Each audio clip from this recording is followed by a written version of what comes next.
Guys, para sa latest update naman natin dito kay itel ngayong May 21, 2025. Ito guys yung mga i-update natin sa inyo, ang kanilang A50 4G na 64GB, P55 5G sa mga naghahanap ng pinaka budget lang na 5G.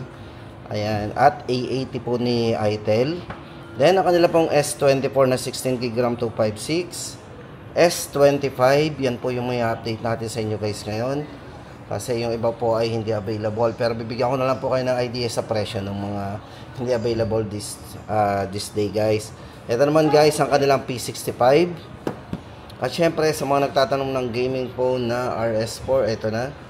Available pa rin. At ang alam ko naka-sale po yan. So alamin po natin ang presyo po ng kanilang RS4. Kasi dito po nakalagay 7,799 pesos. So akala ko bumaba na yan. Tapos guys, ito naman kung naghahanap tayo ng malaking tablet dito kay itel guys, ito yung kanilang malaking tablet 13 inches po yan. So alamin po natin ang presyo niyan.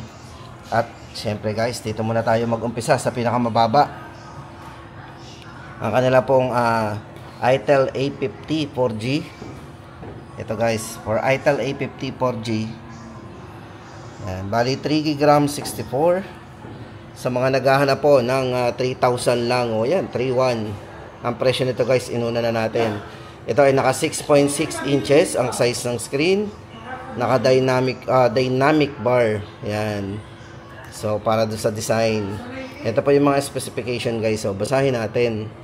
Para po sa kanyang processor, ito po ay naka Unisoc T603 octa-core processor, 5,000 mAh battery. Yan. Upgraded OS 14 ang ginamit po sa kanya. At syempre guys, for security, ito ay naka side fingerprint and face unlock. Yan. Para po sa kanyang 3GB RAM plus 5GB RAM, 8GB maximum RAM, 64GB internal storage. Para po sa presyo guys ng kanilang A50, 3,099. So 3,100. Kulang lang ng piso, 3,100 po yan. So kung naghahanap po tayo ng pinaka-budget, pwedeng-pwede na po sa inyo yan. Diba? Tapos guys, ito, punta naman tayo sa kanilang, sorry nga pala guys. So sa mga 128GB naman, kung available naman po ang 128 na variant nito, ang price naman po nun ay 3,599. So ito po yung 64, 3,100. Tapos ang kanya pong 128 ay 3,599. Napakamura pa rin. Tapos guys, ito na sa mga naghahanap po ng 5G. Yan, dito kay itel, kung hanap naman natin ang pinakamurang 5G, ang kanila pong P55 5G, ito po ay merong 6+6 na RAM, 128 internal storage. Guys, pagdating sa processor, ang kanilang P55 5G ginamitan ng D60 86nm 5G processor. At may mataas na rin camera to guys. Ito ay naka 50 megapixel na rin para sa kanyang AI camera. At fast charging na din, naka 18 watts. Yan, 18 watts fast charge na po yan. Yan, naka 90Hz na rin po yung kanyang screen refresh rate para sa kanyang 6.6 na size ng screen. Yan. Para po sa kanyang presyo guys, ito ay naka 12GB maximum RAM 128. Ang price po ng ating P55 5G ay 5,499. O, di ba? 5,499 lang. Naka 5G na po tayo. O, di ba? Ngayon lang tayo nakakita ng ganito kamura ng 5G. Tapos guys, dito na lipat na tayo sa kanilang itel A80. Siyempre, ito available pa rin ang kanilang itel A80. Ito po yung merong 4+4 na RAM. So, yun, siyempre, naka 4GB plus 4GB ang RAM po niya. Kaya meron siyang 8GB maximum RAM, 128 internal storage. Ito guys, pagdating sa kanyang main camera, ito ay merong 13 megapixel super high dynamic range camera niya. Para po sa design niya guys, ito lang may pakita muna natin sa inyo. Para sa kanyang pioneering design. At meron po siyang 36 months of fluency guarantee. Ayan. Para po sa kanyang screen, ito ay may size ng screen na 6.7 big screen with dynamic bar din. 5,000 mAh battery at naka Type-C na po yan. Android itel OS 14 system ang ginamit po dito. Yan, para po sa ating presyo po ng ating ITEL A80. Ito po, naka 4 gig 128, 3,999. Ayan, 3,999 lang. Tapos guys, ito nalipat na tayo sa kanilang S24.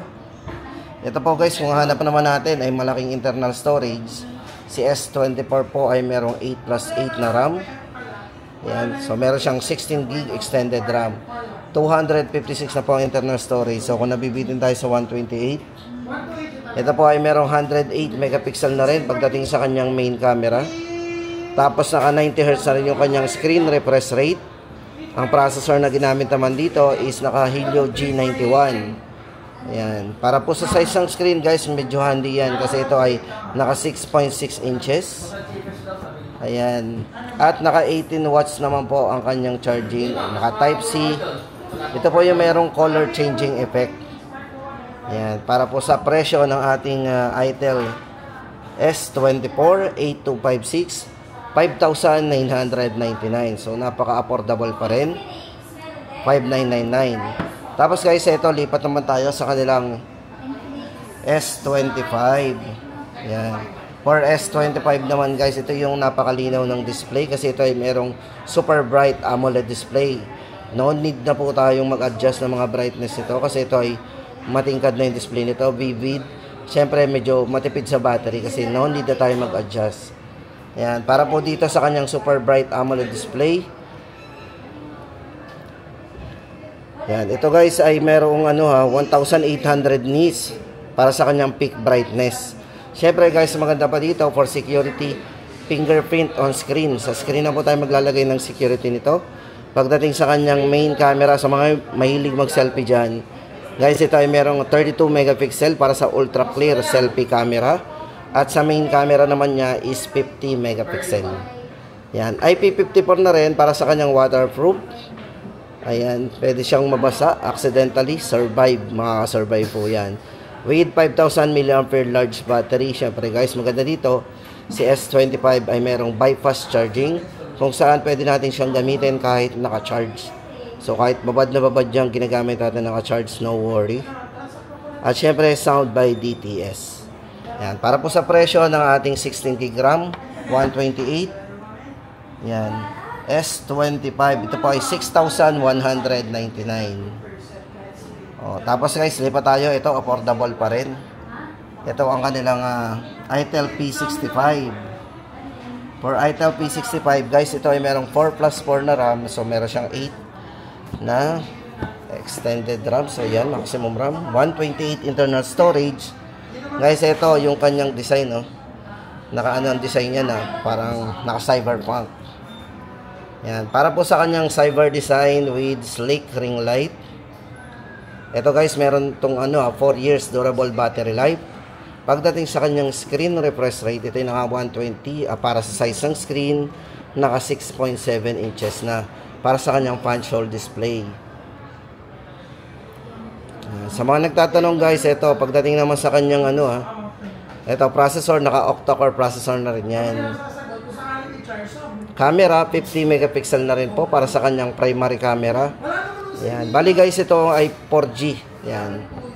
4G po yan. Ating P65 para po sa presyo nito, 4,299 lang.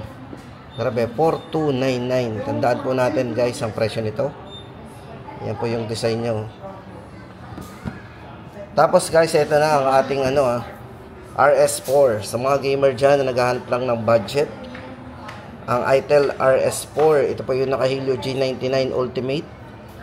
Ito guys, dating presyo nyo 7,799. Tapos guys, itong hawak natin, ito ay merong maximum RAM na 24 GB RAM, 256. Ito po ay merong 12 plus 12 na RAM. Yan, para po sa ating kaalaman. Ito guys, check natin ang mga specification nito. Pagdating sa processor guys, ito ay ginamitan ng G99 Ultimate gaming processor niya. Mabilis mag-charge, naka 45 watts na po ito para sa kanyang power charge. At napaka-smooth ng screen ito kasi ito ay naka 120 Hz po ang kanyang screen refresh rate. Ayan. Guys, ito para sa ating presyo. Bumaba na po ang price ng ating RS4, 12 GB RAM 256, 6,999. Tapos guys, ito na, lipat na tayo sa mga naghahanap dyan ng tablet. Tama-tama ngayong pasukan. Ang kanila pong Tab 30 Pro, ito po yung available nila ngayon, Tab 30 Pro. Siyempre guys, sa mga naghahanap dyan ng yung malaking tablet, tama-tama sa inyo ang kanilang Tab 30 Pro. Check po natin ang kanyang mga specification. Medyo may kalakihan talaga to. Yan, ito ang kanyang specs. Ito guys, merong maximum RAM na 16GB RAM, 256GB. So may malaki na tayong dyan RAM and internal storage. Pagdating po sa kanyang screen, ang size ng screen po nito is naka 13 inches. Tapos naka 2K na po yan, yung kanyang resolution para sa kanyang clear display. Sa processor guys, ito is naka Helio G99 Ultimate processor ang ginamit. At kung battery naman, di tayo mabibitin kasi ang kanilang battery, ito ang kanilang battery po ni VistaTab 30 Pro 4G ay 10,000 mAh battery. Tapos hindi lang yan, medyo may kanipisan po yan kasi ang nipis po nito guys is 7mm ultra thin design nya. Kung camera naman, syempre ang front camera niyan ay naka 8 megapixel at ang main camera is naka 13 megapixel na. So may malinaw na camera. At hindi, ang higit sa lahat guys, itong si VistaTab 30 Pro ay pwedeng lagyan ng SIM.